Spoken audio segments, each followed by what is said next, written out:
Next हमने पढ़ना है autism spectrum disorder. Autism spectrum disorder में क्या होता है?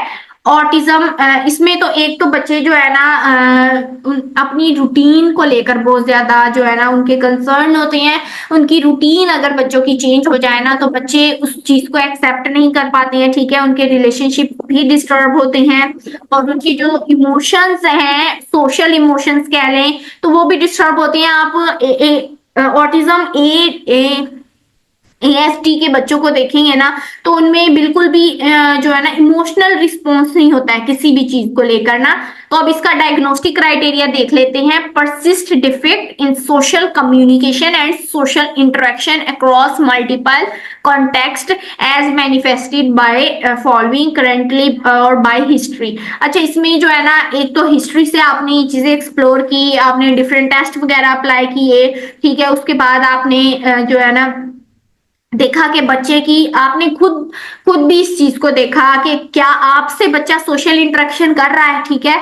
बच्चे को सोशली तौर पर कम्युनिकेट करने में डिफिक्ट आ रहा है, ठीक है, और उसको सोशल इंटरेक्शन करने में डिफिक्ट आ रहा है। ये नहीं है कि सिर्फ एक सेटिंग में, मल्टीपल कॉन्टेक्स्ट में बच्चे का यही सेम बिहेवियर होता है। अब नंबर 1 पे बताया गया है defect in social emotional reciprocity. Social emotional क्या होता है कि एक तो मतलब हम सोशल जो हमारी इंटरेक्शन होती है उसमें हम क्या करते हैं, इमोशनल रिस्पॉन्स देते हैं। तो इनमें क्या होता है कि सोशल इमोशनल रिस्पॉन्स जो है ना वो डिफेक्ट होता है।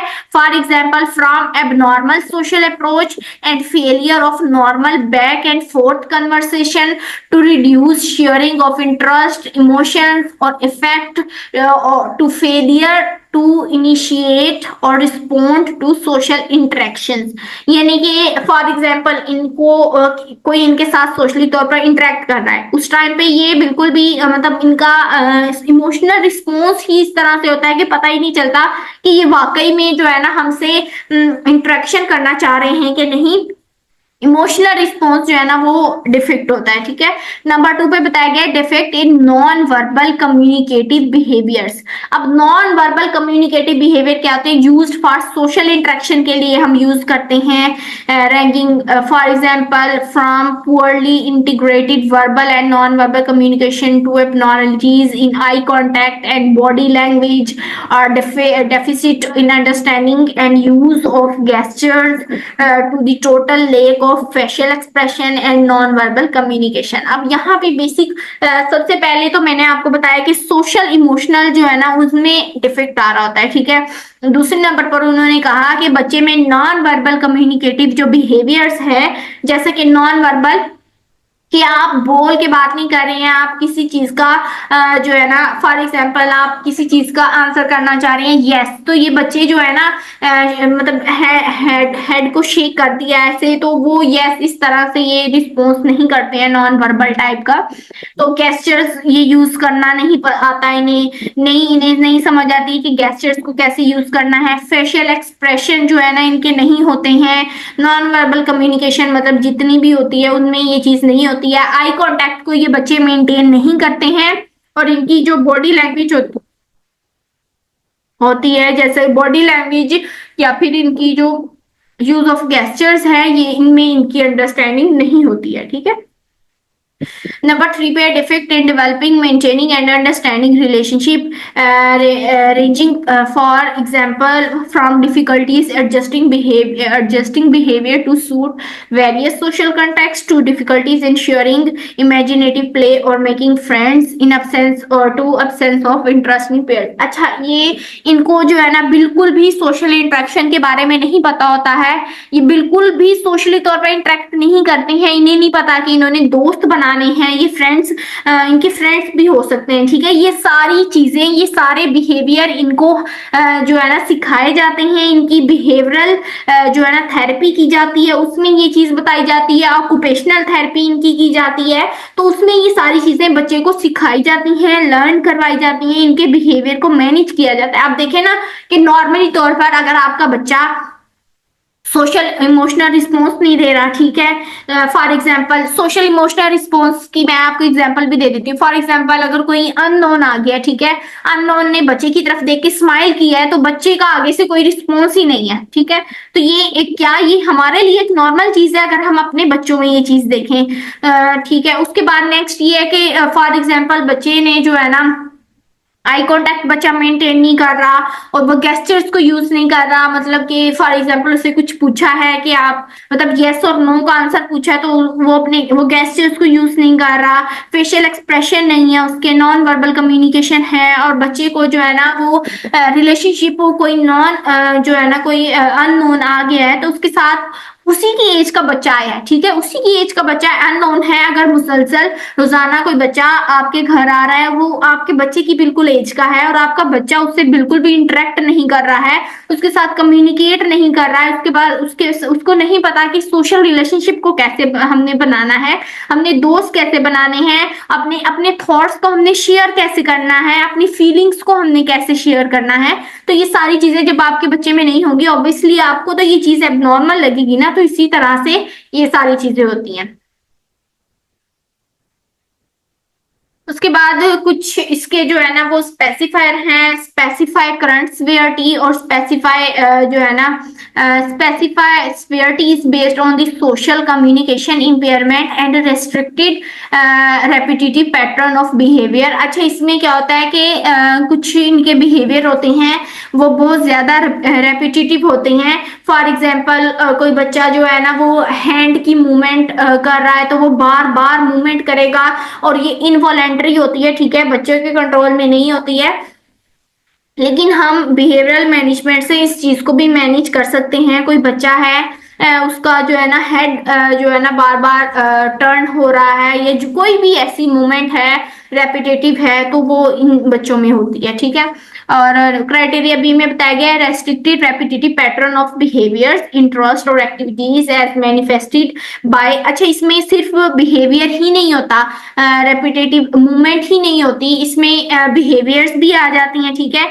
कोई बिहेवियर है, फॉर एग्जाम्पल बच्चे का बिहेवियर है स्पिटिंग कर रहा है बच्चा और बार बार स्पिटिंग कर रहा है और वो बार बार इसी तरह से करता रहता है। उनका इंटरेस्ट ये एक्टिविटी, कोई ऐसी एक्टिविटी जिसे बच्चे को करना बार बार पसंद है, फॉर एग्जाम्पल आप उसकी जो है ना वो बिहेवियरल मैनेजमेंट कर रहे हैं और बिहेवियरल मैनेजमेंट में बच्चे को कोई एक्टिविटी पसंद आ गई है और वो बार बार उसी एक्टिविटी की तरफ आ रहा है कि हम ये एक्टिविटी करेंगे, हम ये एक्टिविटी करेंगे, तो ये इस तरह से होता है। इस चीज को भी आपको मैनेज ही करना होता है बिहेवियर थेरेपी से। और उसके बाद ठीक नंबर 1 पे बताया गया स्टीरियोटाइप और रेपिटेटिव मोटर मूवमेंट। अब ये वही बात है मोटर मूवमेंट्स की जो मैंने आप लोगों को बताई है कि मतलब हैंड की मूवमेंट हो रही है, लेग की मूवमेंट हो रही है। कुछ बच्चों में होता है कि लेग को बहुत ज्यादा बार बार मूव करते हैं, हैंड की मूवमेंट होती है और ये इनवॉलेंटरी होती है, ठीक है। यूज ऑफ सब्जेक्ट और स्पीच या फिर कोई सेंटेंस आप ऑटिज्म के बच्चों में देखेंगे कि उनकी कोई भी ये बिहेवियर मैंने बताया ना कि ये जो रेपिटेटिव पैटर्न्स ऑफ बिहेवियर है ये इनमें मोटर मूवमेंट आ जाती है, कोई स्पीच यानी कि कोई किसी ऑब्जेक्ट का बार बार यूज करना, कोई स्पीच बार बार कोई वर्ड बार बार रिपीट करना, या फिर जो है ना कोई एक्टिविटी बार बार रिपीट करना, कोई बिहेवियर बार बार रिपीट करना, तो ये सारी चीजें इसमें आती हैं, ठीक है। उसके बाद है insistence on sameness, inflexible adherence to routines or ritualized pattern of verbal or non-verbal behavior, extreme distress at small changes, difficulties with transition। अच्छा, ये चीज मैंने आप लोगों को पहले ही बता दी थी कि ये जो बच्चे होते हैं ना ये अपनी जो है ना रूटीन को लेकर बहुत ज्यादा कॉन्शियस होती हैं। इनकी रूटीन में अगर थोड़े बहुत भी चेंजेस आ जाए ना तो ये उस चीज को एक्सेप्ट नहीं करते हैं। इवन कि ये अक्सर बच्चे होते हैं कि वो अपनी रूटीन उनकी रूटीन को अगर चेंज कर दिया जाए तो वो उसको एक्सेप्ट नहीं करते हैं बल्कि रोना शुरू कर देते हैं, ठीक है। उसके बाद है highly restricted fixated interest that are abnormal in intensity or focus, strong attachment or preoccupation with unusual object, excessively circumscribed or interest. अच्छा, इसमें क्या होता है कि बच्चे जो है ना वो हाईली रेस्ट्रिक्टेड फिक्स्ड, उनके इंटरेस्ट जो है ना वो फिक्स्ड होते हैं। फॉर एग्जांपल कोई चीज है उन्हें जो बहुत ज्यादा पसंद आ गई है, तो वो हर टाइम बस वही काम करते रहेंगे, ठीक है। उसी चीज पे जो है ना वो स्ट्रक होके रह जाएंगे, मतलब कोई और जो है ना एक्टिविटी, फॉर एग्जांपल जैसे मैंने एक्टिविटी की एग्जांपल दी थी कि कोई एक्टिविटी है, बच्चे को पसंद आ गई है, तो बच्चे का बस वही रहेगा कि वही एक्टिविटी करनी है, वही एक्टिविटी करनी है। तो फिक्स्ड इंटरेस्ट हो जाता है उसका। हाइपर और हाइपो। अच्छा, हाइपर का मतलब होता है ज्यादा और हाइपो का मतलब होता है कम। या तो वो हाइपर एक्टिव हो जाएंगे, या फिर वो क्या होंगे, हाइपो एक्टिव हो जाएंगे, या ज्यादा एक्टिव हो जाएंगे या फिर कम हो जाएंगे to sensory input or unusual interest in sensory aspect of the environment, apparent indifference to pain, temperature, adverse response to specific sounds or textures, excessive smelling or touching of object, visual fascination और with lights और movements. अच्छा, इसमें जो है ना बच्चे difference नहीं कर सकते हैं कि उन्हें, बच्चे को नहीं, पेन अगर इन्हें किसी जगह पे हो रहा है ना, तो इन्हें ये नहीं पता कि यहाँ पे हमें पेन हो रहा है, या इन्हें ये नहीं बताना आता कि हमें पेन हो रहा है। ये जस्ट उस चीज पे जो है ना कोई रिस्पॉन्स, कोई या इन्हें, क्योंकि थोड़े बहुत इमोशनल जैसा कि रोना, हंसना, ये चीज तो जो है ना इनको थोड़ी बहुत पता होती है, आती होती है। तो इसमें ये बच्चे जो है ना बस रोना शुरू कर देते हैं, और ये भी नहीं पता चलता कि बच्चे को इश्यू क्या है। फिर हमें जो है ना ये चीज खुद ही, ये चीज सॉर्ट आउट करनी होती है, क्या है कि इस टाइम पे बच्चे को पेन हो रहा है। और इसी वजह से जो है ना अक्सर जो ऑटिज्म सेंटर्स होती है ना, वहां पे जब भी पेरेंट्स बच्चे को ड्रॉप करके जाते हैं, तो सबसे पहले बच्चे को प्रॉपरली पूरा चेक किया जाता है कि बच्चे को कहीं पे कोई चोट वगैरह तो नहीं लगी हुई, कि जिसकी वजह से बच्चे को कोई पेन हो। अगर कहीं पे कोई चोट होती है, कहीं पे कोई चोट का निशान होता है, तो उस निशान को, उसकी पिक्चर लेकर पेरेंट्स के साथ शेयर की जाती है कि ये आपके बच्चे को पहले से ही ये चोट का निशान है। क्योंकि बाद में पेरेंट्स को ये होता है कि जो है ना वहां पे थेरापिस्ट ने जो है ना उनकी अच्छे से टेक केयर नहीं की, जिसकी वजह से बच्चे को चोट लग गई और बच्चे को पेन हुआ है। तो इन बच्चों को बहुत ज्यादा ख्याल रखना पड़ता है। और टेम्परेचर की चेंजमेंट में भी इनको कोई डिफरेंस नहीं करना आता। कोई स्पेसिफिक साउंड्स, टेक्सचर्स या फिर स्मेल या टचिंग, इन चीजों के बारे में भी इनको कोई डिफरेंस पता नहीं होता है, ठीक है। तो ये सारी चीजें बच्चे की बिहेवियरल थेरेपी में बच्चे को सिखाई जाती हैं, लर्न करवाई जाती हैं, ठीक है। उसके बाद नेक्स्ट हमारे पास है severity is based on social communication impairment as restricted repetitive pattern of behaviours. यहाँ पे जो है ना ये इन्होंने दोबारा से वही उसी चीज को रिपीट किया है। Symptom must be present in the early developmental period, may not be become fully manifested until social demands exceed limits capacities or may be masked by learned strategies in later life। अच्छा जी, symptoms cause clinically significant impairment हो बच्चे की social, occupational और other important areas और functioning है, उसमें जो है ना वो जो है ना इम्पेयरमेंट होनी चाहिए। क्राइटेरिया में बताया कि ये जो डिस्टर्बेंस है किसी भी और मेंटल या न्यूरो डेवलपमेंटल डिसऑर्डर के साथ बेटर एक्सप्लेन ना होती हो, ठीक है। अच्छा, मैं जो है ना इसमें हमने पढ़ लिया, अब इसको मैं एक दफा रिपीट कर देती हूँ कि क्या क्या मेन पॉइंट है। ऑटिज्म स्पेक्ट्रम डिसऑर्डर में क्या आता है, सोशल इमोशनल रिस्पॉन्स नहीं होता, ठीक है। उनमें बच्चों में सोशल सोशल इमोशनल रिस्पॉन्स में डिफेक्ट होता है।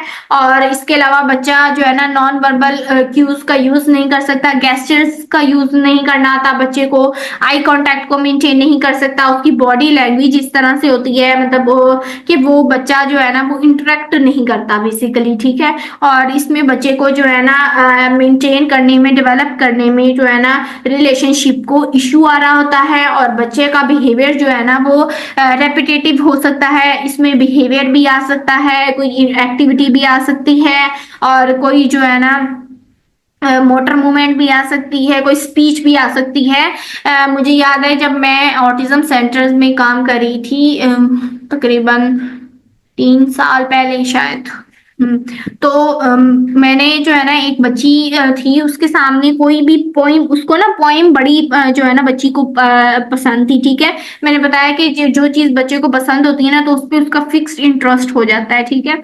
तो बच्ची उसके सामने कोई भी पोइम जो है ना उसको करवाई जाती थी ना तो वो उसको बार बार रिपीट करती थी, हर 2 मिनट बाद। मतलब बच्चे को आप कोई भी काम करवा रहे हैं ना, फॉर एग्जाम्पल आप बच्चे को एनिमल नेम करवा रहे हैं या बच्चे को आप करवा रहे हैं कोई भी जो है ना कुछ आप किसी भी चीज के बारे में करवा रहे हैं उसके बिहेवियर को मैनेज करने के लिए, या फिर एनिमल्स का ही कर लेते हैं, चलिए एनिमल्स आप करवा रहे हैं नेम।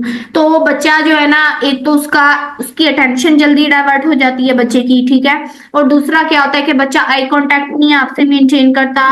और फिर तीसरा ये होता है कि वो बच्ची क्योंकि पोएम बार बार रिपीट कर रही थी तो वो क्या करती थी कि मैं उसको जो है ना कोई भी एक्टिविटी करवा रही होती थी ना, हालांकि वो एक्टिविटी पोएम नहीं होती थी, वो एक्टिविटी एक डिफरेंट एक्टिविटी होती थी। तो उसमें क्या करती थी वो अभी मैं एक्टिविटी कोई और करवा रही हूँ और वो पोइम जो है ना वो उसने रिपीट करना शुरू कर दिया है। तो उस टाइम पे फिर मैं बच्चे को मैनेज करना बहुत ही मुश्किल हो जाता है। स्टार्ट में आल तो मुझे भी काफी मुश्किल हुई थी। वैसे ऑटिज्म सेंटर्स में काम करना जो है ना वो बहुत ही हिम्मत का काम है, क्योंकि ऑटिज्म सेंटर में आपको बहुत ज्यादा केयरफुली काम करना पड़ता है और इसमें बहुत स्ट्रगल लगती है, ठीक है। लेकिन जिन लोगों को इंटरेस्ट है ऑटिज्म सेंटर में काम करने का वो कर भी रहे हैं, ऐसी कोई बात नहीं है। एक ये मतलब काम थोड़ा सा मुश्किल है लेकिन ये इम्पॉसिबल वाला काम नहीं है कि आप ये नहीं कर सकते। अच्छा किसी टाइम पे ना वो बच्चे हाइपर या हाइपो एक्टिव भी हो जाती हैं, ठीक है, और अग्रेसिव भी सम टाइम हो जाती हैं। और अक्सर औकात बच्चे क्या करते थे, और वही उसी बच्चे की मैं आपको एक और बात बता देती हूँ कि बच्चे क्या करते हैं वो अगर उनको गुस्सा आ जाए ना तो वो मतलब उन्हें समझ नहीं आती है कि वो क्या बिहेवियर करें। तो वो क्या करती थी खाना खाते हुए, मतलब उसको जो है ना इवन के इन बच्चों को जो है ना च्यूइंग भी नहीं आती है कि खाने को हमने कैसे च्यू करना है। तो ये भी उनको उनकी बिहेवियरल मैनेजमेंट में ही सारी चीजें होती हैं। उनकी स्पीच थेरेपी भी होती है, उनको वर्ड्स को तो बोलना भी नहीं आता कि वर्ड्स को कैसे हमने प्रोनाउंस करना है, कैसे हमने बोलना है। तो ये सारी चीजें बच्चे की होती हैं, फिर जाके बच्चा कुछ जो है ना ये चीजें मैनेज हो रही होती हैं बच्चे की। तो वो उसको जब उसका जो है ना लंच टाइम होता था उसको खाना खिलाती थी मैं, तो वो क्या करती थी कोई किसी टाइम पे वो मतलब उससे ये नहीं कहना आ रहा कि बस अब मैंने नहीं खाना, और तो वो उस टाइम पे रेजिस्ट करती थी, मतलब अपना मुंह जो है ना वो दूसरी साइड पे कर लेती थी। और मुझे ये होता था कि मैंने इसका लंच फिनिश करवाना है क्योंकि मेरा तब स्टार्ट था। तो फिर बाद में तो खैर एक्सपर्ट हो जाता है बंदा जब काम करता है। तो उसने क्या किया कि मैंने जब उसका मुंह पकड़ के उसको जो है ना खाना खिलाने की कोशिश की तो उसने जो है ना वो बाइट कर दी जो है ना मेरे हाथ पे, इतनी जोर से उसने जो है ना वो काटी की। खैर बच्चे जो है ना इसी तरह से करते हैं, बल्कि एक और बच्चा भी था जो कि बहुत जब ये बच्चे बहुत ज्यादा एग्रेसिव हो जाते हैं तो इन्हें कोई पता नहीं चलता कि इनको चोट लग रही है, ये जो दूसरा पर्सन है उनको चोट लग रही है। इन्हें इस चीज से कोई पता नहीं होता कि चोट लगने से दर्द भी होता है, चोट लगने से जो है ना ये सारी चीजें जो है ना बच्चों को सिखानी पड़ती हैं और बहुत केयरफुली काम करना पड़ता है। इन बच्चों के साथ काम करने में मजा भी बहुत आता है, खैर ऐसी बात नहीं है। और ये बच्चे अपनी रूटीन को लेकर बड़े जो है ना वो रेस्ट्रिक्टेड होते हैं, मतलब कि रूटीन फॉर एग्जांपल अब इन्हें पता है कि डेली हमारा सेशन जो है ना वो इस बेंच पे होना है, ठीक है। अगर इनकी ये रूटीन बन चुकी है कि आना है तो उसी थेरापिस्ट के पास चले जाना है, उसी बेंच पे जाके बैठ जाना है। लेकिन अगर उस रूटीन से हट के इनको उस टाइम का सेशन कहीं और दे दिया जाए ना तो फिर इनके लिए उस चीज को एक्सेप्ट करना बड़ा ही मुश्किल हो जाता है।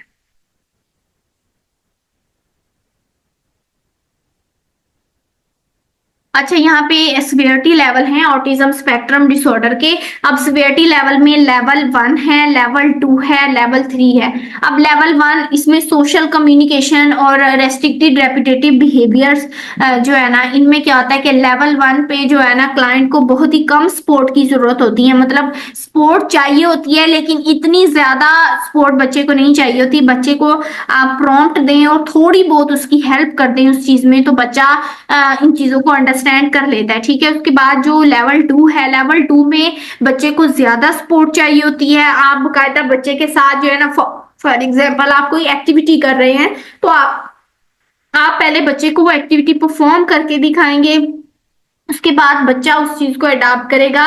वो एक स्पोर्ट आपने दे दी ना, उसको मॉडलिंग आपने की, फिर बच्चे को सिखाया कि ऐसे अब आपकी टर्न है, अब आपने करना है। तो ये सारी इस तरह से और लेवल 3 पे बच्चे को जो है ना वो बहुत ज्यादा मतलब उसकी सपोर्ट रिक्वायर्ड होती है। इवन कि इसमें जो है ना डिफेक्ट जो है ना वो क्योंकि बहुत ज्यादा सवेयर होती है ना, और माइल्ड लेवल पे, लेवल 2 पे क्या होता है कि डिफेक्ट जो है ना वो मार्क्ड होते हैं, मतलब माइल्ड लेवल के होते हैं, और लेवल 3 पे जो डिफेक्ट होते हैं वो सीवियर होते हैं। दैट्स वाई बच्चे को यहाँ पे बहुत ज्यादा सपोर्ट की जरूरत होती है। बच्चे को सपोर्ट प्रॉपर मिलती है फिर जाके बच्चे की ये चीजें जो है ना वो मैनेज होती हैं।